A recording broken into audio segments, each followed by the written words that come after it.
नमस्कार, बहुत बहुत स्वागत है आपका टेक वास्तु ऑफिशियल्स में। आज मैं आपको मंदिर से जुड़ी कुछ बातें बताना चाहता हूँ, या इसको टिप्स समझ लीजिए। कुछ ऐसी टिप्स जो मंदिर के डायरेक्शंस के बाद हमको कंसीडर करने वाली है। एक वीडियो मेरा और मेरे चैनल पर अपलोडेड है, आप उसको भी चेकआउट कर सकते हैं। उसमें मैंने मंदिर के सभी डायरेक्शंस के बारे में चीज़ें बताई हैं। इस वीडियो में हम ये डिस्कस करने वाले हैं कि हमारा मंदिर जब बन रहा है तो उस समय हमको मूलभूत तौर पे किन किन बातों का बहुत ही इम्पोर्टेंट तरीके से ध्यान देना चाहिए। ये कुछ इम्पोर्टेंट पॉइंट्स को अगर आप अपने मंदिर बनाते हैं के टाइम पे सावधानी से प्रयोग पे रखते हैं तो आपका मंदिर बहुत ही शानदार और बहुत ही पॉजिटिव रिजल्ट्स देगा। इन पॉइंट्स को मैं एक एक करके आपको एक्सप्लेन करता हूँ।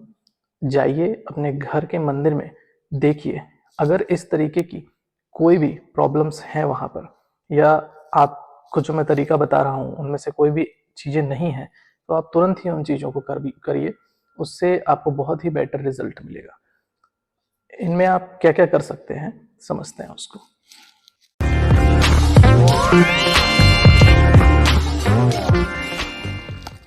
सबसे पहली चीज, जब भी आपका मंदिर बने, जहां पर आपको आपके भगवान स्थापित करने हैं जिस सरफेस पे, वो कोशिश करिए कि या तो वो लकड़ी का हो या तो वो मार्बल का हो।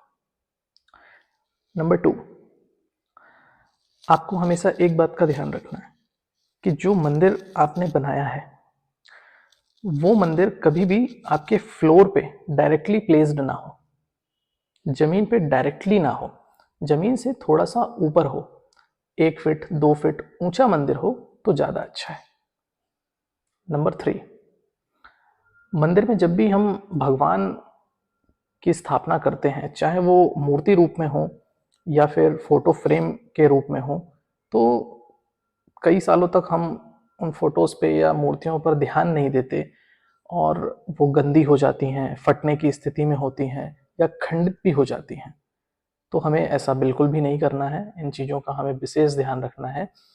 या तो हम एक चीज़ और भी कर सकते हैं, अक्सर हमने देखा होगा हमारे हिंदू रिचुअल्स में, जब भी दिवाली हम मनाते हैं तो लक्ष्मी जी की मूर्ति या फोटो हम अपने घरों में लेकर आते हैं।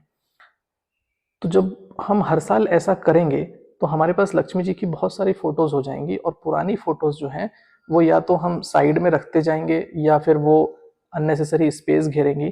तो आप ये रूटीन में कर सकते हैं कि जब आप एक फोटो लेकर आए तो दूसरी फोटो जो है उसको विसर्जित करते चलें। इससे वो फोटो के खंडित होने के चांसेस भी कम हो जाते हैं और हमारे पास ऑप्शंस भी कम हो जाते हैं। मंदिर से रिलेटेड अगला जो पॉइंट है, उसमें मंदिर के अंदर का नहीं, बाहर के दृष्टिकोण पे हमको थोड़ी सी नज़र डालनी होगी। जिसमें से जो मंदिर का आर्किटेक्चरल है उसमें हमको एक चीज़ समझनी है कि इसका जो डोम जैसा जो स्ट्रक्चर होता है, हम किसी भी बाहरी मंदिर को देखते हैं जो घर में नहीं है, हमारे मोहल्ले में है, कॉलोनीज में है, या हमारे शहर में होंगे ऐसे मंदिर, उन सभी मंदिरों के ऊपर में डोम होते हैं। तो हमको घर के अंदर जो मंदिर बन रहा है उसमें डोम प्रोवाइड नहीं करना है, प्लेन रहेगा वो उसका स्लैब, और डोम बनाने से उसमें बचना है। चलते हैं अगले पॉइंट की ओर। जब हमारा घर का निर्माण हो रहा है और हमने मंदिर का डायरेक्शन ऑलरेडी डिसाइड कर चुके हैं, तो टेक्निकल पॉइंट ऑफ व्यू से कई बार हमको इस बात की जानकारी नहीं होती है कि जो मंदिर हम बना रहे हैं उसके ऊपर स्लैब के कंक्रीटिंग के वक्त या फिर स्लैब में कोई बीम भी प्रोवाइड की जा रही है क्या, जो हमारे मंदिर से थ्रू आउट होते हुए जा रही हो। ऐसा करने से भी हमको बचना है। और अगर किसी स्थिति में बीम हमारे मंदिर के ऊपर से चली गई है, या कई दर्शक ऐसे होंगे जिनका घर ऑलरेडी बन चुका है और वो इस वीडियो को अब देख रहे हैं और उनको उनके घर में भी मंदिर जो है उनके ऊपर से बीम गई हुई है, तो वो कुछ कर नहीं सकते। तो उसके लिए एक रेमेडी है, आप अपने मंदिर वाले हिस्से में जिस हिस्से से बीम जा रहा है उस हिस्से में आप पीओपी, फॉल सीलिंग, ये सब का प्रयोग कर सकते हैं, जिससे कि बीम छुप जाएगी। और जब बीम दब जाएगी तो उसकी एनर्जीज जो होती हैं, जो नेगेटिव इम्पैक्ट्स होते हैं, वो ख़त्म हो जाते हैं। अगले पॉइंट की ओर मैं चलता हूँ।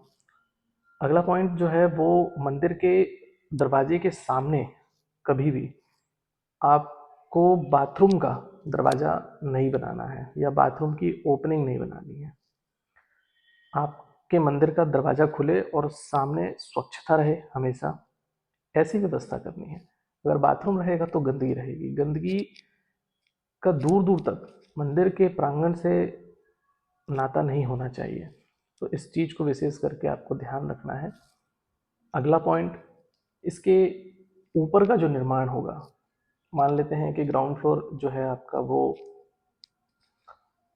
पूजा के लिए आपने उस स्पेस दे चुके हैं, उसके ऊपर आप क्या कंस्ट्रक्शन कर रहे हैं वो भी बहुत इंपॉर्टेंट है। ऐसा नहीं है कि सामने ही आपको बाथरूम नहीं देना है, इसके ऊपर में भी आपको कोई बाथरूम या फिर कोई भी ऐसी चीज़ के पाइपलाइन क्रॉस हो रही है, इस तरीके की चीज़ों को बनाने से बचना है। चलते हैं नेक्स्ट पॉइंट पे।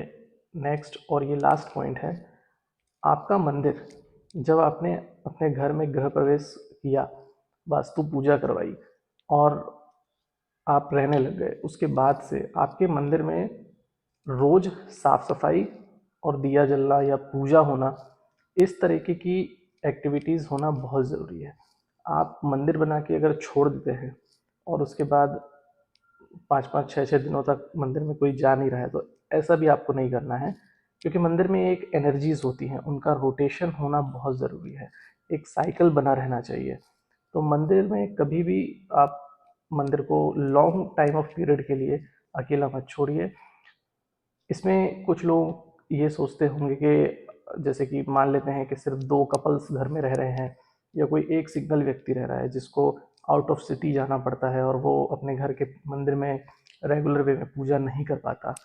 तो ऐसी स्थिति में आप एक बल्ब या फिर आर्टिफिशियल दिए आते हैं जो इलेक्ट्रिसिटी से चलते हैं, आप इस तरीके की कोई व्यवस्था करके अपने घर से मूव कर सकते हैं। ऐसी स्थिति में आपका जो मंदिर है वो हमेशा रोशन भी रहेगा और चार्ज भी रहेगा।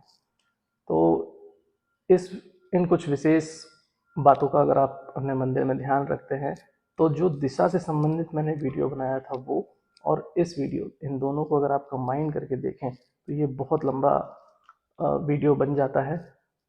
इस तरीके की सारी जो मैंने वीडियो में जानकारी दी है, अगर आप इसका अच्छे से ध्यान रखते हैं तो मंदिर से रिलेटेड आपको और कोई प्रॉब्लम नहीं आएगी।